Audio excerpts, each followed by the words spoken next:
In our continued series on mental health issues and mental health awareness, I have come across so many traumatized individuals, and their trauma comes from mainly the childhood experiences that they encountered growing up. Unresolved trauma are one of the leading causes why most people are not able to connect and plug in well, even in their marital relationships.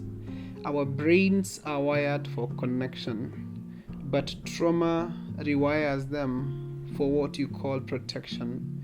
That is why it is very difficult for traumatized people to have fulfilling relationships. Trauma happens in two ways.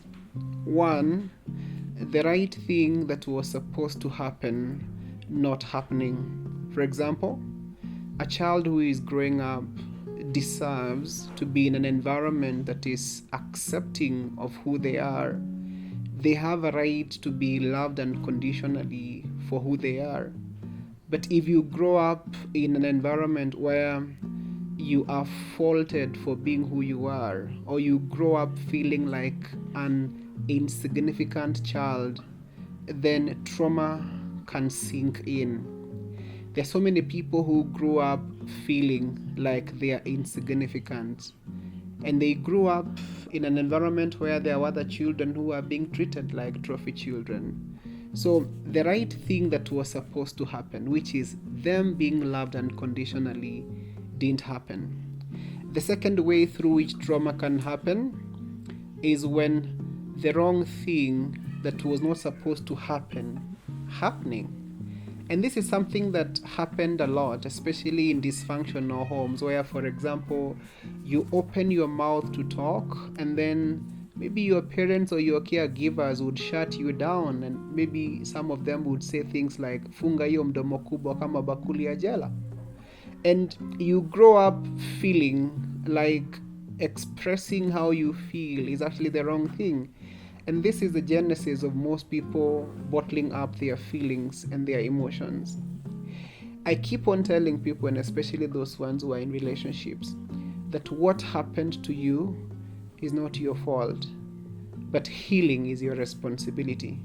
Where there is trauma, there is so much pain. When trauma happens, people armor up and they build walls around themselves. They are scared of being vulnerable because they are scared of being hurt like the way they were hurt maybe when they were growing up as children. And therefore it's important and imperative for all of us to ask ourselves, which kind of environment did I grow up in? Were there traumatic incidents that I picked? And if you're a mother or you're a father, commit to end the cycle of passing on the trauma to your children. I keep on saying, enough is enough.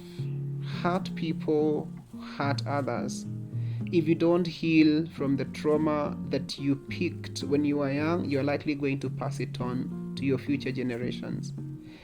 We have passed so many wounds to our future generations, and we need people who are going to break the cycle, to stop passing on wounds and start passing on wisdom. I said hurt people hurt others.